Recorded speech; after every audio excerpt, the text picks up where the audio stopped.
کہ اللہ مسبب الاسباب ہے، وہ اسباب کا پابند نہیں ہے، وہ اسباب کا محتاج نہیں ہے، اسباب اس کے محتاج ہیں۔ اگر یہ یقین ہے تو اللہ پر ایمان ہے، یہ نہیں ہے تو تمہارا ایمان اسباب پر ہے، وسائل پر ہے، ذرائع پر ہے، مادیات پر ہے، اللہ پر نہیں۔ اس وقت کہاں راستہ تھا؟ کوئی راستہ تھا؟ سمندر ہے اور ادھر سے لشکر آ گیا ہے۔ کلا ان معی ربی سیہدین۔ اب دیکھیے ایمان کہہ دینا آسان ہے، ہوا معکم اینما کنتم، جہاں کہیں بھی تم ہوتے ہو اللہ تمہارے ساتھ ہوتا ہے، لیکن اس کا یقین قائم ہو جائے تو زمین و آسمان کا فرق واقع ہو جائے۔ یہی بات ہوئی حضور کے ساتھ۔ غار ہے، چھپے ہوئے ہیں محمد الرسول اللہ اور آپ کے وہ یار غار ابو بکر صدیق رضی اللہ تعالی عنہ۔ اقبال نے حضرت ابو بکر کی شان میں چند اشعار کہے صرف، لیکن واقعہ یہ ہے کہ بھاری بھاری نظموں پر اور قصیدوں پر بھاری ہے، طویل ترین نظمیں اور قصیدے ہوں ان پر بھاری ہے۔ ہمتیں ابو بکر کی ہمت جو ہے، کشت ملت را جو ابر، جیسے بارش سے کھیتی اپجتی ہے، ابو بکر کی ہمت اور عزیمت اس امت کو اسی طرح سینچنے والی ہے۔ ثانیے اسلام و غار و بدر و قبر، وہ دوسرے تھے اسلام میں، دوسرے پہلے کون تھے؟ انا اول المومنین، حضور فرماتے ہیں سب سے پہلا ایمان لانے والا میں، دوسرے ابو بکر۔ ویسے ہمارے ہاں یہ چلتا ہے اختلاف، حضرت علی پہلے ہیں کہ حضرت ابو بکر پہلے ہیں، لیکن اس میں بڑی خوبصورت تطبیق قائم کی ہے علماء نے اور بہت صحیح ہے۔ چار کے بارے میں فیصلہ ہی مت کرو کہ کون پہلے ہے، ان کی ایک عجیب تقسیم کر دی ہے۔ آزاد مردوں میں، بالغ مردوں میں سب سے پہلے ابو بکر، بچوں میں سب سے پہلے علی، خواتین میں سب سے پہلے خدیجہ، اور غلاموں میں سب سے پہلے زید ابن حارثہ۔ بڑی پیاری تقسیم ہے، یہ چاروں ہی پہلے ہیں، ہر ایک کے لیے اولیت ہے۔ اور واقعہ یہ ہے کہ اگر زمانی اعتبار سے تعین ہوگا تو پہلے خدیجۃ الکبریٰ آئیں گی رضی اللہ تعالی عنہ۔ کسی اور سے بات کرنے کی نوبت بعد میں آ سکتی ہے، پہلے تو اہلیہ محترمہ سے بات ہوئی، آتے ہی پہلی وحی ہوئی ہے، ابھی تبلیغ کا حکم نہیں تھا۔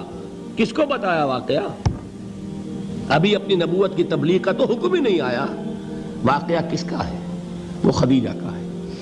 جب کہا ہے کہ خشیت علی نفسی، مجھے اپنی جان کا اندیشہ ہے، تو کیا جواب دیا خدیجہ نے رضی اللہ تعالی عنہا؟ وہ صدیقۃ الکبریٰ ہے۔ صدیقات جو ہیں خواتین، ان میں چوٹی پر خدیجۃ الکبریٰ ہے رضی اللہ تعالی عنہا، اور صدیق جو مرد ہیں ان میں صدیق اکبر ہے ابو بکر صدیق رضی اللہ تعالی عنہ، لیکن صدیقات میں چوٹی پر۔ جب حضور نے فرمایا خشیت علی نفسی، کیا فرمایا؟ کیا عرض کیا؟ کیسے تسلی دی؟ نہیں نہیں، اللہ آپ کو ضائع نہیں کرے گا، آپ غریبوں کے ہمدرد ہیں، آپ مساکین کے تکالیف رفع کرنے والے ہیں، آپ بیواؤں کی سرپرستی کرتے ہیں، آپ مسافروں کی خدمت کرتے ہیں، اللہ آپ کو ضائع نہیں کرے گا۔ یہ یقین ہے اس خاتون کے اندر۔ خیر وہ ایک علیحدہ بات ہو جائے گی۔ میرے دل پر حضرت خدیجہ رضی اللہ تعالیٰ عنہ کی شخصیت کا بڑا گہرا نقش ہے، جو وہ کوئی اور ہی وقت اور موقع ہوا تو بیان ہوگا۔ بہرحال اقبال نے ایک مصرے میں جو چار اولیتیں جمع کر دی ہیں، ہمتیں کشت امت را چو ابر، ثانی اسلام و غار و بدر و قبر۔ اسلام میں حضور کے بعد پہلے کون؟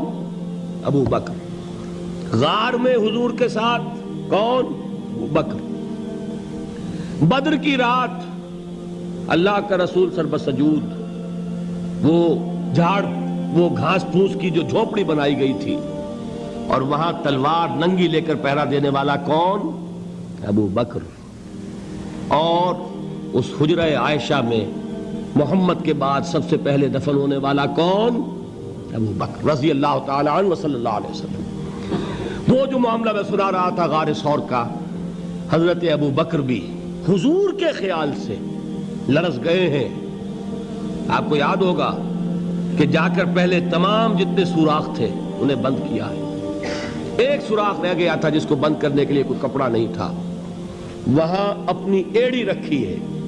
تب کہا ہے حضور سے تشریف لائیے, اور اپنے زانو پر حضور کو لٹایا ہے. اور وہاں کسی موذی جانور نے کاٹا ہے. حضور کی آنکھ لگ گئی تھی. اس وقت اس بل کے اندر جو بھی بچھو ہے کیا ہے واللہ عالم, اس نے کاٹا ہے. اس کی تکلیف کی وجہ سے ابو بکر کی آنکھوں سے آنسو ٹپک گئے. حضور کے چہرے مبارک پر پڑے ہیں تو حضور جاگے ہیں, معاملہ کیا ہے. ایڑی نہیں ہٹائی وہاں سے, مبادا وہ جانور وہاں سے نکل کر محمد الرسول اللہ کو کوئی گزن پہنچا دے.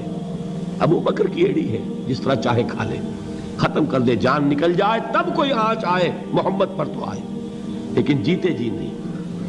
وہ ہے ابو بکر.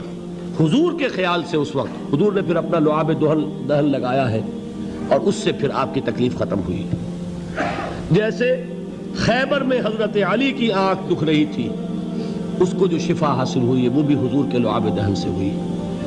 تو بہرحال اس وقت انہوں نے کہا ہے کہ اے نبی یا رسول اللہ, اگر اس وقت ان میں سے کسی نے غیر ارادی طور پر بھی اپنے قدموں کی طرف جھانک لیا تو پکڑے جائیں گے. کیا جواب تھا اللہ کے رسول کا؟ لا تحزن ان اللہ معنا.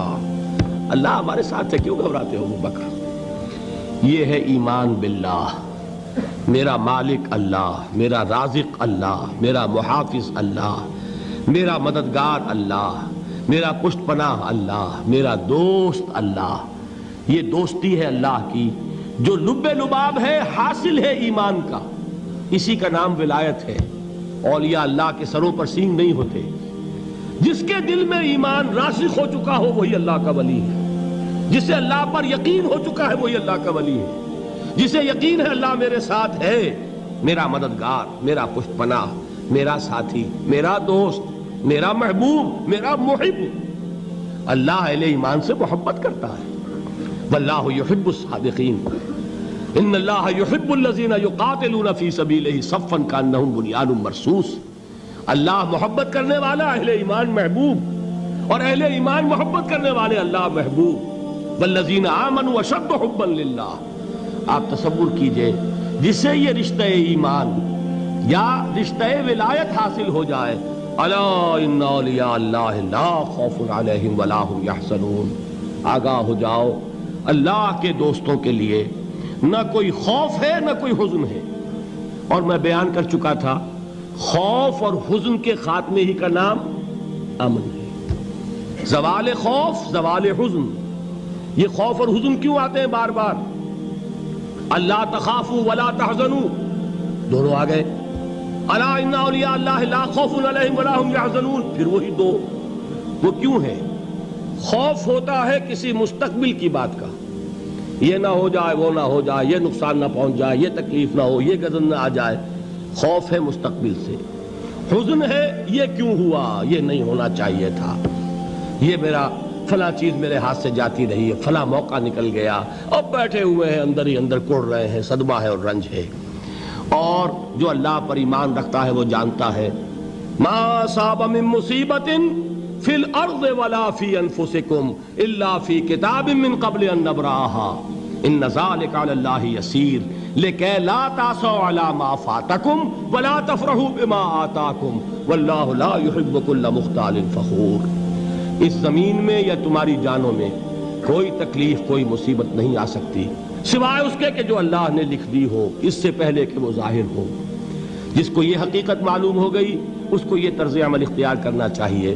جو چیز چھن جائے, جاتی رہے, چھوٹ جائے, اس پر افسوس نہ کرو. کس نے چھینی؟ دوست نے. دوست کے فیصلے پر شکایت. دوستی کو بٹا لگا رہے ہو, سرے تسلیم خم ہے جو مزاج یار میں آئے. اگر دوستی ہے تو پھر تو تمہیں گردن جھکانی چاہیے کہ ہر ساقی ماریخت عین الطافست, جو بھی میرا ساقی میرے پیالے میں ڈال دے اس کا کرم ہے. جو اس کی طرف سے آئے اس پر کوئی رنج نہیں, کوئی صدمہ نہیں, کوئی غم نہیں, کوئی شکایت نہیں, کوئی شکوہ نہیں. اور جو ہوگا وہ اس کے اذن کے بغیر نہیں ہوگا, اور اس کا اذن ہوگا تو یقیناً میرے لیے خیر ہی خیر ہے, چاہے وہ ناگوار شے ہو, بظاہر مجھے اچھی نہ لگ رہی ہو، میری شارٹ سائٹڈنس میں مجھے وہ نظر آ رہی ہے کہ میرے لیے بری ہے، لیکن قرآن نے کہا ہے عسیٰ ان تکرہوا شیئا وہو خیر لکم وعسیٰ ان تحبوا شیئا وہو شر لکم واللہ یعلم وانتم لا تعلمون۔ ہو سکتا ہے تم کسی چیز کو ناپسند کرو درحال ہے کہ اسی میں تمہارا خیر ہو، اور ہو سکتا ہے تم کسی چیز کو پسند کرو درحال ہے کہ اس میں تمہارا شر ہو۔ اللہ جانتا ہے، تم نہیں جانتے۔ جب مجھے یہ بات معلوم ہو گئی، میں نے اپنا معاملہ اللہ کے حوالے کیا۔ سپردم بے تو مایا خیش را تو دانی حساب کم و بیش را، اے رب جو تو چاہتا ہے وہ ہو، تیرے علم میں جو شے میرے لیے خیر ہے وہ ہو جائے، میری کوئی پسند نہیں، میری کوئی چاہت نہیں، یہ ہے راضی برضائے رب۔ اکبر الہٰبادی نے اسے کہا ہے رضائے حق پہ راضی رہ، یہ حرف آرزو کیسا، خدا خالق، خدا مالک، خدا کا حکم تو کیسا۔ جب میں آ گیا بیچ میں، میری پسند، میری مرضی، میری خواہش، میری چاہت، یہی تو شرک ہے۔ ما شاء اللہ کان وما لم یشاء لم یکن، جو اللہ نے چاہا وہ ہوا، جو اس نے نہیں چاہا نہیں ہوا، اختیار اس کا ہے، میرا تو نہیں۔ رضائے حق پہ راضی رہے، یہ حرف آرزو کیسا، خدا خالق، خدا مالک، خدا کا حکم تو کیسا۔ اقبال نے اسے کہا ہے فارسی میں، اب آپ کہیں اس کا ترجمہ بھی کرو تو وہ مجھے ذرا اس وقت کچھ بہت ہی بدذوقی کسی بات نظر آئے گی۔ جائیے پوچھئے کسی سے جسے فارسی آتی ہو، برو کشید ز پیچا کے ہست و بود مرا، چے اقدہا کے مقام رضا کشود مرا۔ مجھے تو تمام پیچ و خم سے نکال دیا اس مقام رضا نے، میں راضی برضائے رب ہوں، جو فیصلہ اس کا میں اس پر راضی۔